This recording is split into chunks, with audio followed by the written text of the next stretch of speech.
Live from New Delhi, you're watching DD India News Hour, India's voice to the world. I'm Abhishek Mahajan. Coming up in the next hour. Calling UN Security Council meet on Kashmir, boomerangs on Pakistan gets cornered by members as nations reject its false flag narrative, condemn Pahalgam terror attack. Amid heightened tensions with Pakistan, NSA Doval meets PM Narendra Modi. Union Home Secretary holds meeting with State Chief Secretaries on mock drills to gauge civil defence preparedness. In a major setback, Germany Conservative leader Friedrich Merz fails to prove majority in first parliament vote on Tuesday. No German Chancellor yet.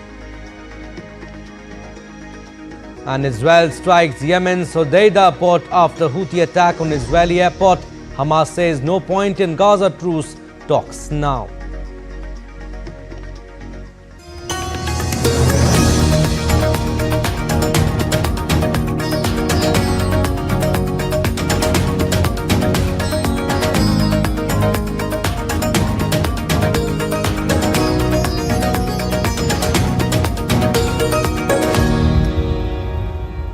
Our top story, the United Nations Security Council seemed disinclined to offer support to Pakistan, instead asked tough questions over the targeting of civilians and tourists in Pahalgam in closed-door consultations on the current situation. Unlike former sessions held in the UNSC chamber, these consultations took place in a separate room next to the chamber. There was a broad condemnation of the terrorist attack and recognition of the need for accountability. Some members specifically brought up targeting of tourists on the basis of their religious faith. Pakistan's efforts to internationalize their situation also failed. It was advised to sort out the issues bilaterally with India. Though there was no statement published, but UN Secretary General Antonio Guterres has said he understands the feelings following the awful terror attack in Pahalgam and reiterated his strong condemnation of that attack, extending his condolences to the families of the victims. I once again strongly condemn that attack and extend my condolences to the families of the victims. Targeting civilians is unacceptable, and those responsible must be brought to justice through credible lawful means. It is also essential, especially at this critical hour, to avoid a military confrontation that could easily spin out of control. Now is the time for maximum restraint and stepping back from the brink. That has been my message in my ongoing outreach with both countries. Make no mistake, a military solution is no solution. And I offer my good offices to both governments in the service of peace. The United Nations stands ready to support any initiative that promotes de-escalation, diplomacy, and the renewed commitment to peace. National Security Advisor Ajit Doval met Prime Minister Narendra Modi on Tuesday morning. This is the second time the Prime Minister has been briefed by the NSA in the past 48 hours, and it comes a day before state governments will conduct mock security drills. PM Modi has held multiple high-level meetings with Defence Minister Rajnath Singh, NSA Doval, Chief of Defence Staff General Anil Chauhan, and the Army, Navy and Air Force chiefs over the past few days. Last week, the Prime Minister gave the armed forces complete freedom to decide on the mode, targets and timing of India's military response. And Union Home Secretary held a meeting with Chief Secretaries of States on Tuesday to evaluate civil defence preparedness. The Home Ministry on Monday asked all states to conduct mock drills on May 7, given the new and complex threats. The preparedness comes following the Pahalgam terror attack on April 22nd. As many as 26 persons were killed in the gruesome attack in Jammu and Kashmir. Prime Minister Modi has vowed to avenge the killings and pursue the perpetrators of the attack and those who took part in its conspiracy to the ends of the earth. And India is conducting mock security drills for the first time since the 1971 war with Pakistan for effective civil defence in the event of a hostile attack. The drill is extended to village level. It will assess readiness and coordination of civil defence forces involving officials, volunteers, NCC, NSS, NYKS and students. Be number of measures taken such as assessing the operationalization of air raid warning sirens with testing hotline and radio links with Indian Air Force. Testing the functionality of control rooms and shadow control rooms will be done. It will also include the training of civilians, including students on civil defense aspects to protect themselves in the event of a hostile attack, such as firefighting, rescue, and warden services. Another feature of the mock drill is to ensure blackout and camouflage readiness and the provision for early camouflaging of vital plants or installations. And lastly, evacuation plans and its rehearsal will be conducted and assessed. All right, DD India's Akshay Dongre has been tracking the story. He's joining us live from the newsroom. Akshay, several meetings are being held. Home Secretary held a meeting with Chief Secretaries of States on mock drills. NSA Doval also met Prime Minister Narendra Modi today, a day before India is set to conduct nationwide drills, security drills, I should say. Tell us about the preparations. What more information do you have? Well, the preparations, as you rightly mentioned, are from metropolitan cities to even the villages. Air raid sirens, maybe ring as far as the timing of these drills are concerned. Blackouts can be observed in several areas, especially the areas that are bordering with Pakistan. So all of these preparations, as far as operational preparedness, not only of the forces but also of the state forces such as police, other civil defense officials, who can be useful as far as any kind of eventuality is concerned, taking a stockpile of the food grains, taking a stockpile of the transportation system, evacuations, transportation of troops, and transportation of other equipment that can be useful in any kind of military hostilities. So all of these things are accounted for, and the drills that are going to take place tomorrow is to assess the kind of war preparedness that exists at this point in time. Popularly people have been talking about how these kind of drills, the last time they majorly happened were in 1970s during the 1971 war with Pakistan, in which Pakistan was divided into two. Bangladesh was formed in that war. So it was a major conflict, not only taking place at one side of the country but both the sides. So for example, India, while was fighting with Pakistan on the western front, it was also fighting the Pakistani army at the borders with what was called earlier East Pakistan.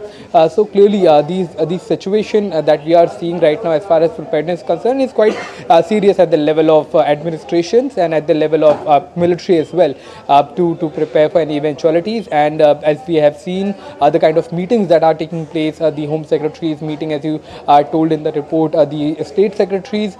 The National Security Advisor is meeting the Prime Minister. It has been, there have been several meetings with the chiefs of the armed forces. There have been meetings with the Defense Minister, with the Defense Secretary. So all of the people, all of the administrators, officials who are responsible for any eventuality or any warlike situation have already been briefed. They have been asked to be prepared. They have been asked to ensure that in any kind of flare-up of tensions, everything is done seamlessly, and from cyber arena to even the most basic requirements of conflict are being taken care of and are being assessed at not only the city levels, town levels, but also at village levels, to ensure that everything is prepared for as far as these tensions are concerned, and in the case they flare up once again.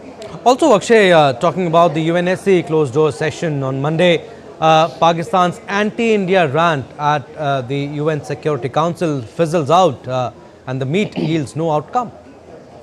Well, absolutely, it was bound to have no outcome. First of all, it is a non-binding kind of, it was a non-binding meeting. Second thing was the kind of meeting that was called by Pakistan was seen as unilateral in nature, because the meeting was called by Pakistan, the allegations were by Pakistan. So if in a meeting both the sides are not calling for a meeting, usually the United Nations Security Council also takes these kind of meetings in a non-serious way. So that is what was supposed to happen. That is what exactly happened. happened, and the kind of fronts that Pakistan was throwing against India at the UNSC closed door meeting fizzled out, because also the world leaders, especially at the United Nations Security Council, are aware of the background of Pakistan. The records of Pakistan as far as terrorism is concerned. It is a country that was for a very long time in the grey list of FATF, and now what we are seeing is once again an embarrassment for Pakistani diplomats who are trying to defend their country against some indefensible acts such as Pahalgam terror attack. Also, the point that Lashkar-e-Taiba, a terror outfit that is based out of Pakistan, took responsibility. At least their front of TRF took responsibility for the attack. As the world pressure mounted, they backtracked, and in fact they blamed the Indian securities of a cyber attack for claiming the responsibility. All of these very childish excuses were supposed to fizzle out, and they did, during the meeting, during the closed door meeting of the UNSC. So any future possibilities of Pakistan running back to the UNSC have also been dashed, as the first meeting that took place also not only questioned Pakistan, but there were some serious allegations as far as involvement even at the topmost level of government is concerned in the terror attacks against India. Also, Akshay, last question before we leave you. Tell us, with every passing day, how's the international pressure on Pakistan growing? Well, it is growing. In fact, yesterday we had reported that Russian President Vladimir Putin had a telephonic conversation with Prime Minister Narendra Modi. PM Modi has already spoken to most of the world leaders as far as the dastardly attack is concerned. Ambassadors of several countries were briefed soon after the attack, and there have been questions that the kind of escalatory speeches that are being given not only by the general of Pakistani Army, General Asif Munir, but also at the local level, at the political level, these kind of escalatory statements that are being given involving nuclear weapons, but the kind of involvement of Pakistan that has been there in training and equipping terrorists in the Pakistan occupied Kashmir region, and even in other parts of the country. So the history of Pakistan speaks for itself, and there was always a pressure of Pakistan to act against terrorism, but with now this kind of attack taking place on Indian soil has once again mounted pressure with Pakistan's not only civil leadership, military leadership in question, but also the financial setup of the country in question as well, as a country that is knee deep in debt, is going to be further decapitated as far as their finances are concerned in a possibility of a war with a country such as India. All right, Akshay, thank you for the time being, but yes, we'll keep coming back to you for the updates. Another incident of ceasefire violation was reported on the intervening night of 5th and 6th May. Pakistan Army resorted to unprovoked small arms firing from posts across the line of control in areas opposite Kupwara, Baramulla, Poonch, Rajouri, Mendhar, Naushera, Sundarbani and Akhnur in Jammu and Kashmir. Indian Army responded in a proportionate manner.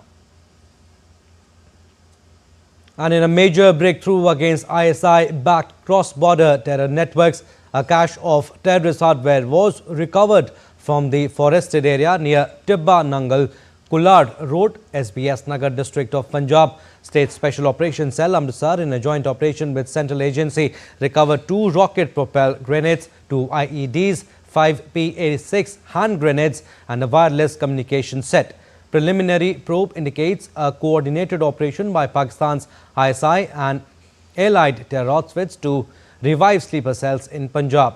An FIR under relevant provisions of law has been registered. And speaking on the recent terrorist attack in India, Speaker of the US House of Representatives Mike Johnson has expressed support for India in his remarks at the congressional briefing at the Capitol Hill on Monday. Mike Johnson said that US will make every effort to support India in its fight against terrorism. The US Speaker said that Trump administration understands the importance of their relation with India and the threat of terrorism. He added that US will provide energy and resources and time to India.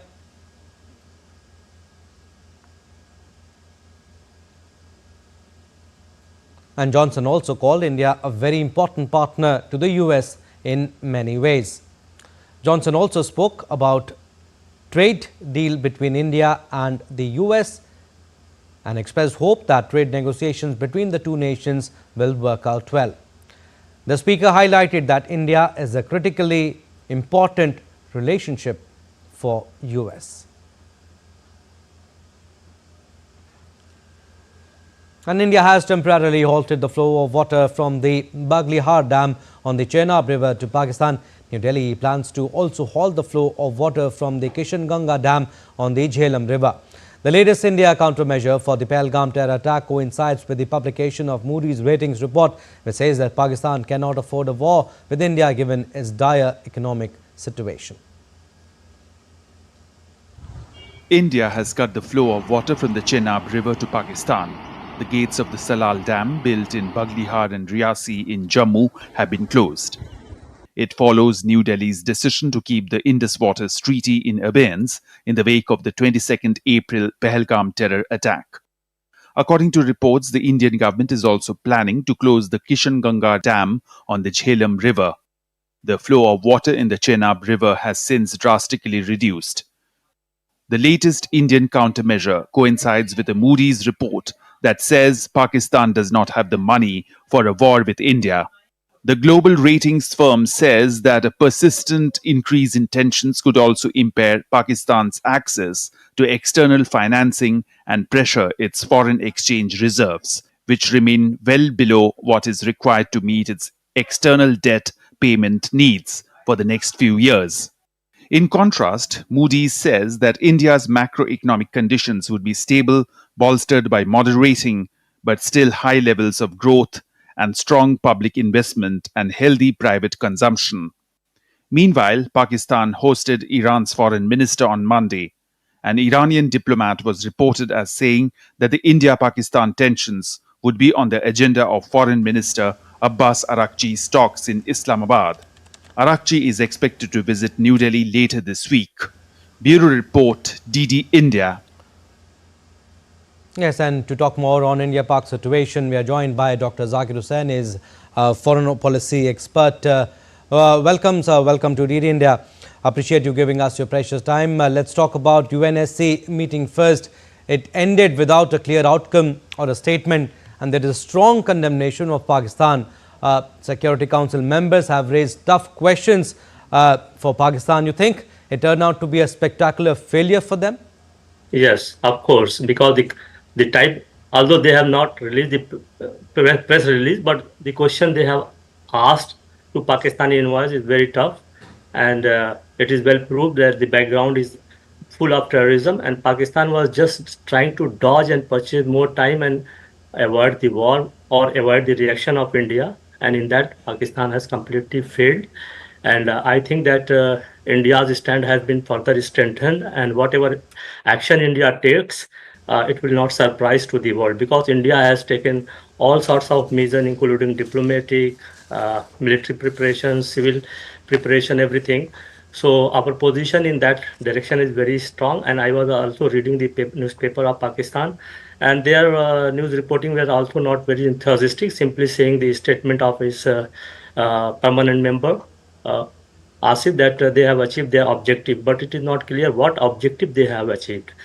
Basically, their objective was to carry the message that this attack should not be there, and Pakistan should not be blamed. But due to absence of any statement from that UNSC council meeting, so it is very clear, and Pakistan is not in a position to mobilize the world opinion, because all the 15 members were present. And also it is noted that Pakistan is the member of that 15 groups, has misused this position because unnecessarily it has raised a unilateral side issues there. It was not bilaterally conciliated between India and Pakistan at that time. So what I feel that world fully knows the position of India, and it has uniformly condemned the attack of the terrorists on innocent civilians, killing 21 tourists. So Pakistan itself has defamed at international level, and whatever action India has taken or will take, it will not Dr. not be Sen, opposed by the world. what exactly do you think Pakistan was expecting to come out from this meeting when majority of the permanent members, US, UK, Russia, France, all have condemned the attack, some offering support to India. Then you have Pakistan going and trying to cry foul over there. Exactly, the objective was simply that the world should say India stop war, stop taking retaliatory action because it is going to hurt, and no such statement has came. All the parties said that, all the members said that there should be restraint and dialogue and diplomacy, but India is strong in its position that how to deter this action, dastardly action of Pakistan, which is doing again and again. So nobody has even come against India's state position. So Pakistan, in that way, it has failed. And the member have also perhaps raised the concern over the missile exercises, surface to surface missile which is has tested, and other drill cities taking place. So, and continuously it is blackmailing India of nuclear threat. This has also attracted the attention of the world that a country which has which is nuclearly empowered is using to create problem in its neighbor countries. So I feel that in future, if India takes this issue very seriously, the world community will consider that whether nuclear power should stay with Pakistan or not. This is very important juncture at this time. India should also raise that unnecessarily it is creating problem. It is promoting terrorism, and on the background of nuclear capability, it is restraining India and threatening large civilian casualties, which is several ministers are saying that railway ministers, defense ministers are accepting that they are going to use nuclear weapons. All sorts of spectrum they will use in war. So what kind of policy Pakistan is pursuing, the world is very well aware about it, and it has attracted wide attention in the world. So our next step should be how to defang nuclear teeth of Pakistan must be there. Only then it will bring us to the matching level and create effective deterrence. On conventional platform, Pakistan does not match anywhere, and this will also limit the role of China in this trilateral conflict with China, which Pakistan is trying to bring in. So our next war should be to defend Pakistan nuclearly. This is very important. What I think that otherwise, whatever preparation we are doing, we are right. And we have all rights to defend our country and teach the lesson to Pakistani forces, basically army, which is perpetrating such type of violence here, because main agent is Pakistan army. The speech of Asim Munir, which is trying to divide the subcontinent on the basis of civilization, which is very false, because they they created that nation on the basis of civilizational differences, and they failed to pursue it. It means that this is a false narration created by vested powers, vested groups in this subcontinent. So this is not a viable and sustainable things. So our position, India's position, is very strong. Its secular outlook, its constitution, its unity in diversity is very giving a positive message to the world that India is not a country which is going to pursue a sectarian or a religion-based politics in the world. So it is a very positive message India has sent to the world that terrorism should not be mixed with any religion or with any strategic issues, or no country should use the nuclear weapon or like that for its petty interest. And very briefly, Dr. Hussain, India has been reaching out to its friends and partners globally, bracing for mock drills also tomorrow. PM Modi has been holding meetings with the army chiefs, met NSA Doval also today. But the big focus remains on how the situation unfolds in the next few days.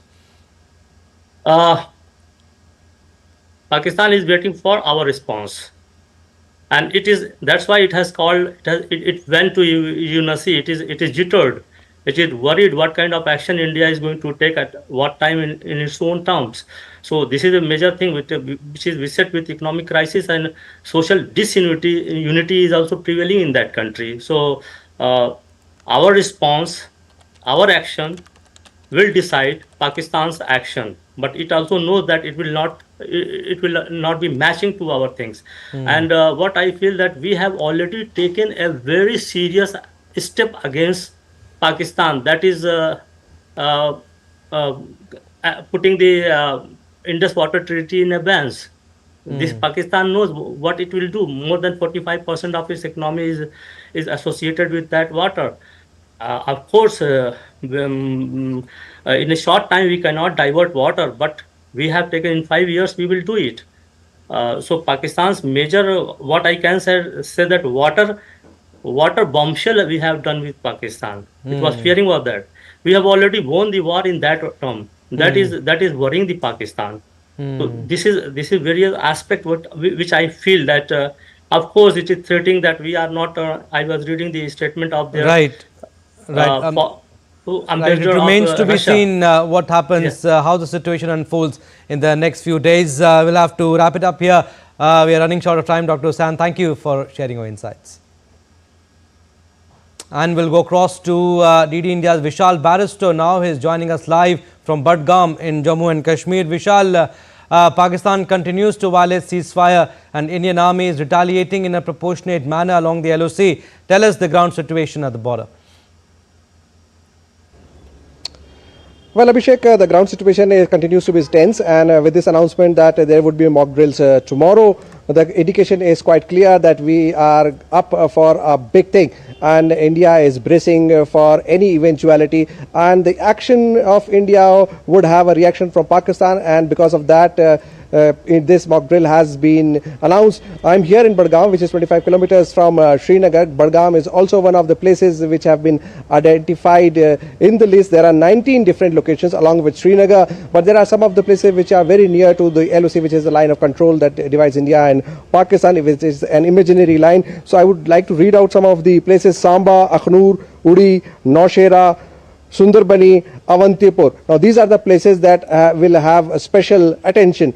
Today also there were some mock drills organized there at the Dal Lake. We all know that Dal is the identity of Srinagar, and it is all famous all over the world. So today the mock drill that was organized was basically on how to react whenever there is an attack from Pakistan. It would be the mock drill would be based on both day and night, because remember in 1971, 54 years ago, when Pakistan had attacked in India and India had responded, that time also there were blackouts in the night. So people will be trained, and they would be informed as to not to put on the lights, stay away from any kind of thing that would identify you, and the enemy could fire from the sky. I'm talking about the aerial attack, and the people would be also trained. We have NCC cadets, we have Nehru Yuva Kendra youth, and also the NDRF team that would be there tomorrow. So Kashmir is bracing up, and this whole activity that would be done tomorrow, 19 districts from Jammu and Kashmir and Ladakh have been identified. So tomorrow is a big day, and definitely India will avenge the killing of 26 people there in Pahalgam. Abhishek? Yes, Kashmir is bracing up for the mock drill to be held tomorrow. Vishal, also, I mean, we have been talking about it. Tourism has been impacted big time there in Kashmir, especially during this time. How are locals reacting to the entire situation that is unfolding? But there's a lot of anger and, a lot of resentment against Pakistan. Right now I'm here in Pahalgam, which is also known for its Kani Hama shawls. Kani means the wooden spools, and it's famous all over the world. It is prepared from the pashmina wool that you get from pashmina goats in Ladakh. And here in Pahalgam, the economy of the people, 500 artisans are there, 300 houses, all depend on the Kani Hama shawls, and tourists come here, they visit this place to buy. And let me tell you that the price they get is also very good, 1.25 lakh the range starts. So you can well imagine tourism going down, the economy of the place is affected. It is not only the shawl industry but also the handicrafts, the hospitality industry, the boat walas, the shikara walas.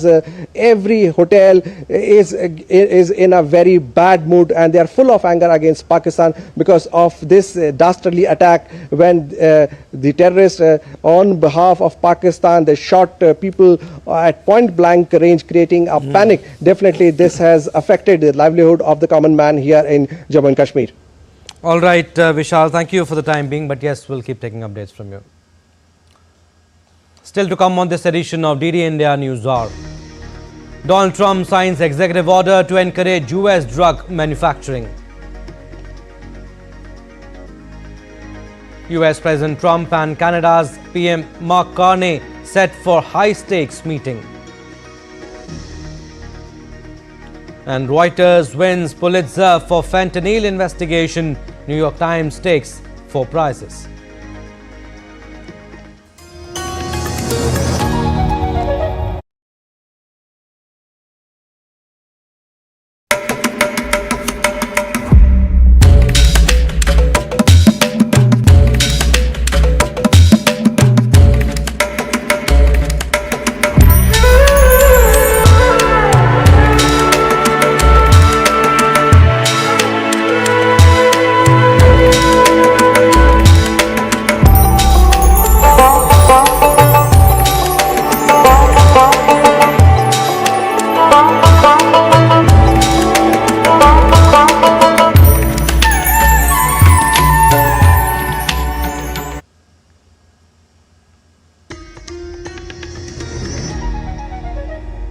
Welcome back. You're watching DD India News Hour. I'm Abhishek Mahajan. Some more stories. In an unexpected setback, German Conservative leader Friedrich Merz failed to reach majority in first parliament vote on Tuesday. Merz needed 316 votes to secure a majority, but won the backing of only 310 MPs, with 307 voting against in the first round. The lower house of the German parliament, called Bundestag, now has 14 days to elect Merz or another candidate chancellor with an outright majority. Merz's Conservative Party had formed a new coalition with the Social Democrats after winning the national elections in February. Number of members 630, cast ballots 621, invalid ballots 1. 310 parliamentarians voted in favour.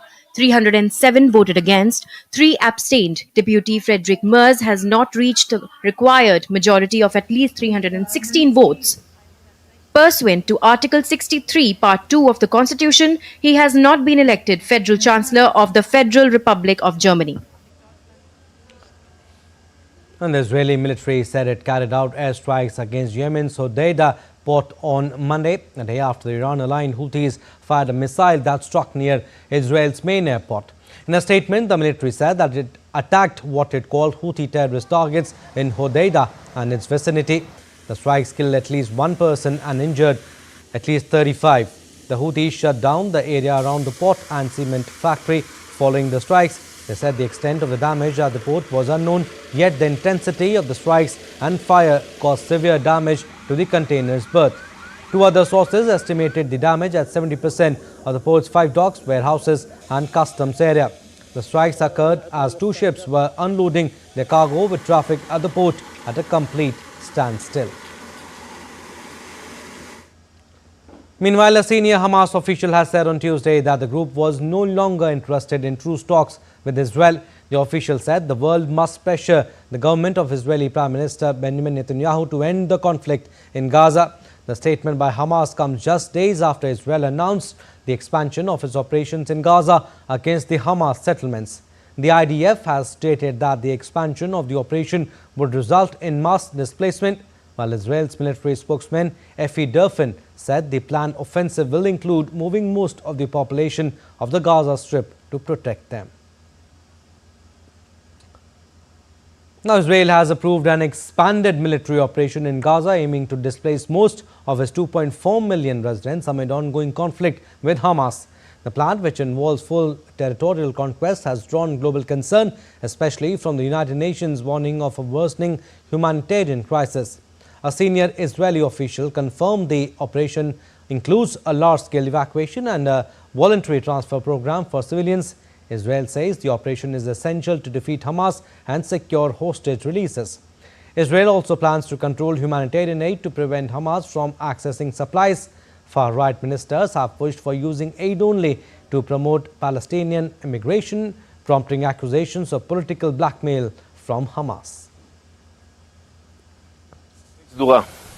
The operation will include a broad attack, including the evacuation of the most of the population of the Gaza Strip. This is in the order to protect them away from Hamas. And drones struck the airport and targeted an army base in Port Sudan on Tuesday. Officials said the third straight day the Sudanese army, aligned government seat of power, has come under attack. The strikes come a day after the country's main fuel depot was hit, causing a massive blaze just south of the eastern city, which had until Sunday been considered a safe haven for hundreds of thousands of displaced people fleeing the two-year war. The RSF has not said it was behind the drone attacks. All flights were grounded at the war-torn country's main international port of entry. Now shifting focus to the United States, the Trump administration has announced that Harvard University will be barred from receiving any new federal research grants until it complies with a set of demands laid out by the White House. The move represents the latest salvo from a Trump administration willing to use the power of federal purse to force institutions from law firms to universities to make sweeping policy changes or else lose billions of dollars in federal grants and contracts. Trump has targeted Harvard over allegations of anti-Semitism on campus during pro-Palestinian protests. The protests were sparked by U.S. ally Israel's military assault on Gaza after October 2023 attack on Israel by Hamas. In recent weeks, the administration began a formal review into nearly $9 billion in federal funding for Harvard, demanding the university ban diversity, equity, inclusion practices and crack down on some pro-Palestinian groups and masks in protest. U.S. President Donald Trump signed an executive order that aims to reduce the time it takes to approve pharmaceutical plants in the country as part of new regulations to encourage domestic manufacturing. Trump signed the order during an event in the Oval Office in which he also told reporters he would make announcements in the coming weeks on the cost of drugs as well as pharmaceutical tariffs. Last month, the Trump administration launched probes into imports of pharmaceuticals and semiconductors as it looks to impose tariffs on both sectors on grounds. On Monday, Trump also signed an order that bans federal funding for gain-of-function research that typically enhances pathogens. And U.S. Defense Secretary Pete Hegseth has ordered a 20% reduction in the number of four-star officers, deepening cuts at Pentagon. In a memo, Hegseth said there will also be a minimum 20% reduction in the number of general officers in the National Guard and an additional 10% reduction among general and flag officers across the military. He added that they worked with the Joint Chiefs of Staff on this and the goal was maximizing strategic readiness. At his confirmation hearing, he stated there was an inverse relationship between the size of staffs and victory on the battlefield.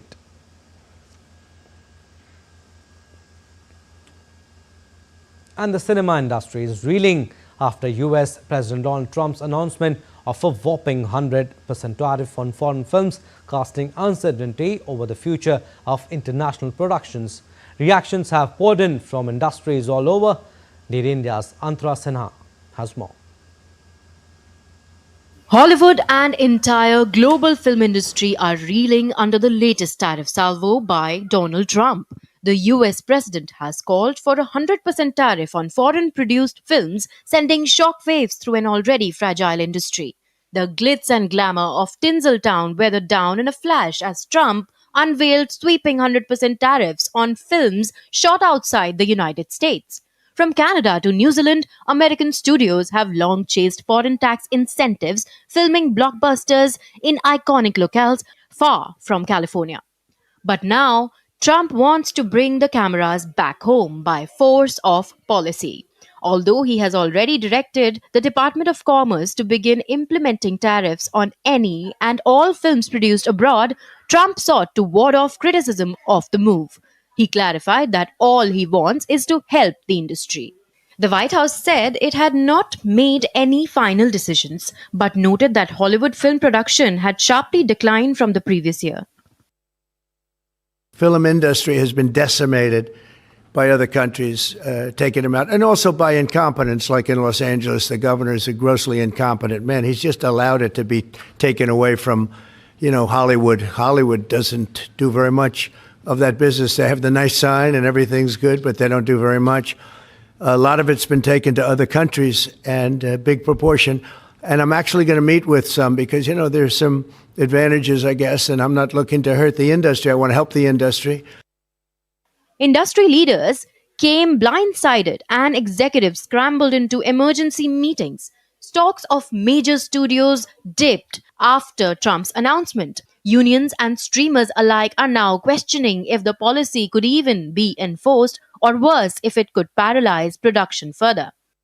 The whole movie industry at the moment is in a crisis already. We had COVID, which had a huge impact on moviegoing. We had dual strikes in the United States, which shut down production for a long period of time.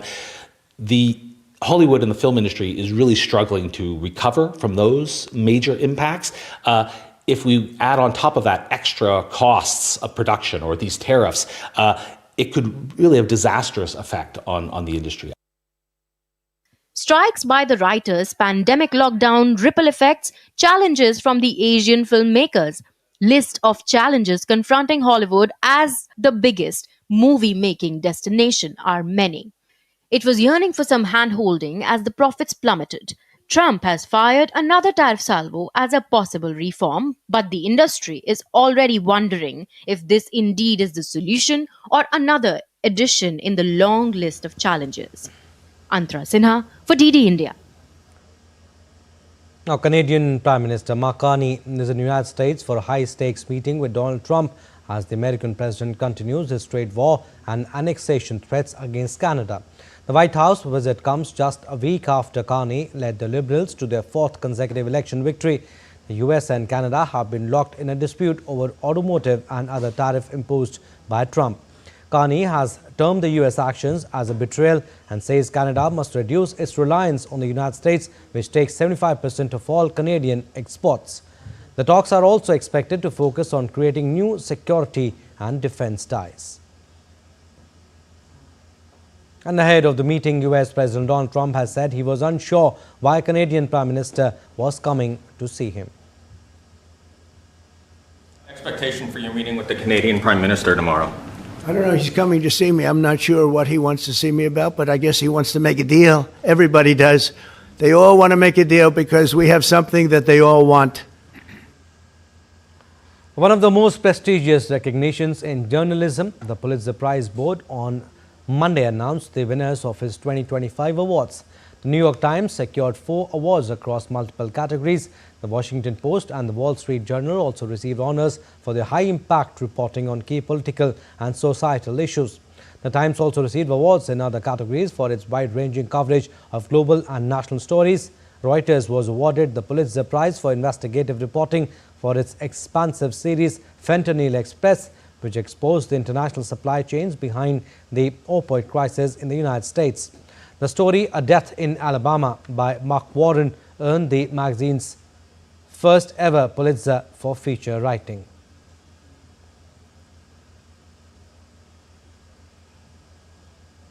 Moving on, the Cardinals have arrived and Vatican City is set for a historic election. As anticipation builds in Rome, the papal conclave prepares to choose the next pope. Tomorrow, Cardinals will gather in the Sistine Chapel for a highly secretive process that could take days. From solemn preparations to the moment white smoke signals a new leader. Here's an inside look at the journey ahead.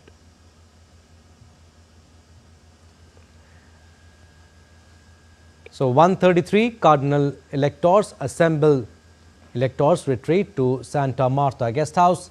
A solemn mass at St. Peter's Basilica marks the start. Gathering in the Sistine Chapel, they take an oath of secrecy. The masters of ceremonies distribute ballots to the cardinal electors. Each elector writes a name on the ballot. Votes are cast, placed in a silver urn, And then ballots are mixed, counted and strung together for the verification. If no one gets two-thirds majority, voting continues to the next round.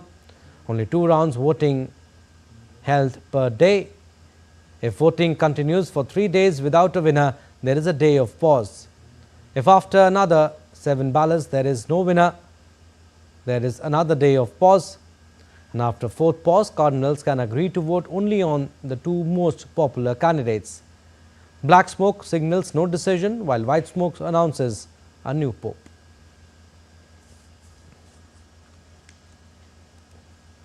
Now, stressing the need to protect children from the perils of big tech platforms, New Zealand's Prime Minister proposed banning children under 16 from social media. Prime Minister Christopher Luxon unveiled draft laws that would force social media companies to verify users were at least 16 years old or face fines up to $1.2 million. The proposed ban was modelled on that of Australia, which sits at the forefront of global efforts to regulate social media.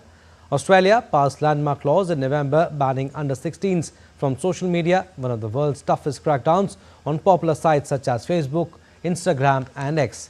The move sparked a fierce backlash from big tech companies who variously described the laws as rushed, vague and problematic. Let's now take a look at other stories making news around the world. A ceremonial tree planting took place at United Nations headquarters commemorating the victims of the atomic bombings of Hiroshima and Nagasaki and marking the 80th anniversary of the United Nations. 12 participants scaled a tower on Cheung Chau Island of Hong Kong at midnight on Tuesday in a frantic 3-minute bun scrambling competition. The Bun Festival is a century-old tradition coinciding with Buddha's birthday, is held to ward off misfortune and pray for peace.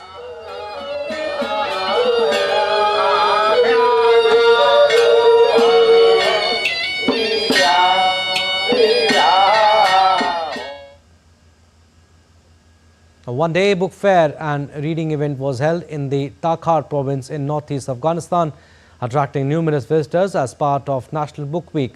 Hundreds of books on diverse subjects were displayed in an accessible open-air street setting.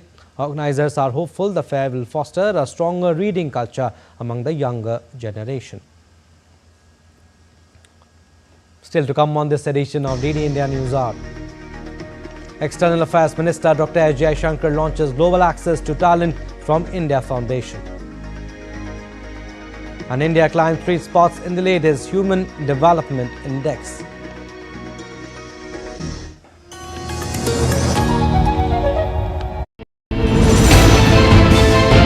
Geopolitics and trade deals. Economic challenges amid development. Hard work and the path to prosperity. It's the economy always. Between walkers, money is what money does and says. Supply creates its own demand. Between the bulls pulls and bears tears. When supply chains globalization and India rises to the podium. We'll get you centered with the Economic Brief at 8 p.m. every Thursday on DD India.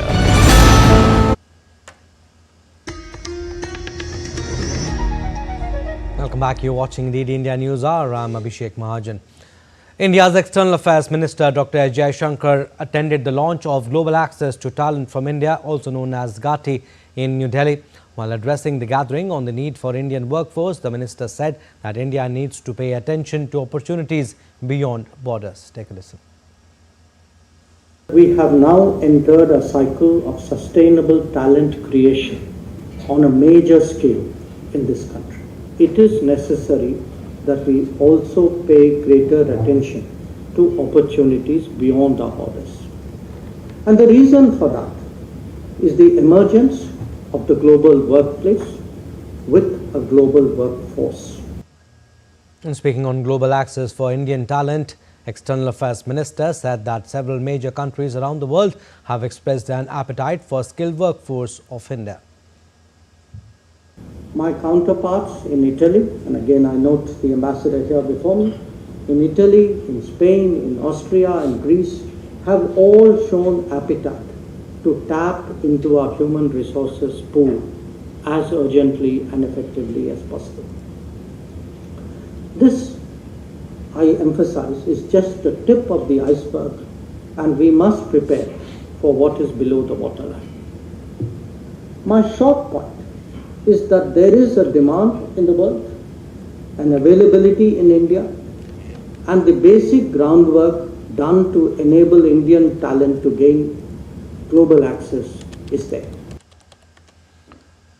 And India has climbed 3 spots in the latest Human Development Index from 133 in 2022.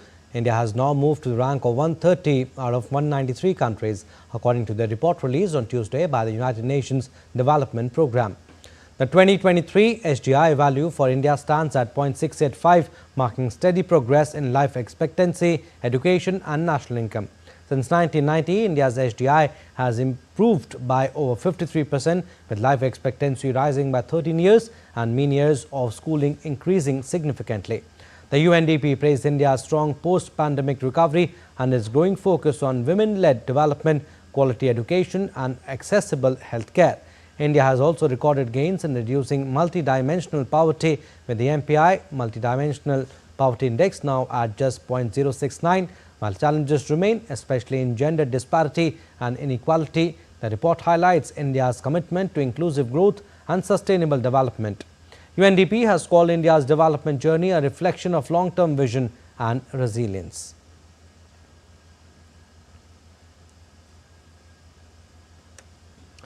India is establishing itself as a clean energy manufacturing hub by producing solar panels and EV batteries. A report by the New York Times said that India's wind and solar capacity has nearly doubled in the past 5 years, making it the world's 3rd largest generator of electricity from renewable sources. Last year, India produced about 80 gigawatts of solar modules. The Indian government is further making efforts to encourage production by offering lucrative subsidies for locally produced solar cells and batteries. It also plans to incorporate 500 gigawatts of non-fossil fuel sources into its electricity grid by 2030. This will also help in creating manufacturing job opportunities. All right, sports updates now. We'll start with Khelo India Games. Sepak Takraw has been included in 2025 Khelo India Youth Games being held in eastern state of Bihar. The sport has seen a surge in participation and a growing number of national players. It originated in Thailand and reached India via northeast region. Sepak Takraw or foot volleyball is a team sport. It is played with a ball made of plastic between 2 teams on a ground resembling a badminton court. Players can use their feet, knees, shoulders, chest and head to touch the ball. Sepak Takraw's technical manager Dr. Karinesh Kumar shared important information on the sport.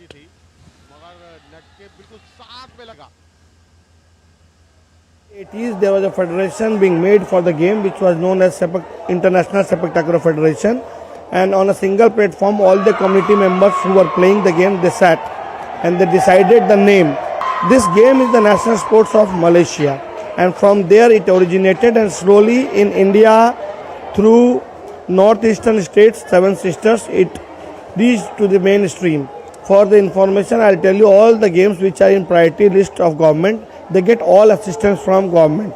That includes training of athletes, training camps abroad of athletes, proper medical care of athletes, stipend and scholarship of athletes. So Government of India has taken it in the priority sports after considering the performance in last 2 editions of Asian Games. Talking about IPL now, another run fest could be on the cards when Mumbai Indians take on Gujarat Titans in the 56th match of the Indian Premier League. Mumbai comes into this game with 6 consecutive wins and a surge in momentum. Mumbai needs just 2 wins from its remaining 3 matches to seal a playoff spot. Surya Kumar Yadav and Rohit Sharma are firing on all fronts and the unit looks settled. On the bowling front, Jasprit Bumrah continues to lead the charge, supported ably by Trent Bolt, Deepak Chahar and skipper Hardik Pandya. Meanwhile, Gujarat's top order of Sai Sudarshan, Jos Butler and captain Shubman Gill has held firm so far, but facing Mumbai's bowlers at Wankhede will be a different challenge. Gujarat's bowling, on the other hand, has looked unconvincing. Rashid Khan's dip in form remains a concern. However, the return of Kagiso Rabada from suspension gives the unit a timely boost. And the Met Gala 2025 kicked off at the New York's Metropolitan Museum of Art with a slew of dazzling stars hitting the red carpet. The exhibition showcased historical and contemporary garments and accessories, as well as drawings, prints, paintings and photographs that have shaped the understanding of black identities and experiences.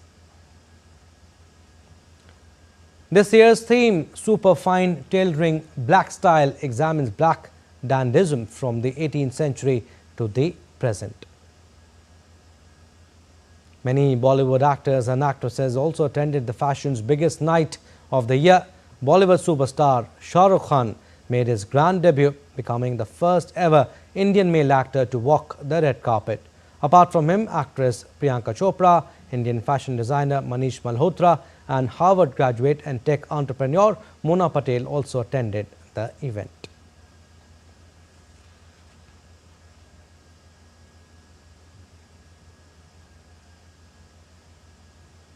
Well, that's all we have in this edition of DD India News Hour, but do let us know your thoughts on the news of the day. For those on the go, you can get all the latest news and updates from India and across the world on DD India mobile app. The app is available on both Android and iOS. Scan the QR code on the screen to download now. And we'll be back with more news as it breaks here on DD India. I'm Abhishek Mahajan from all of us here in Delhi. Thanks for watching DD India News Hour.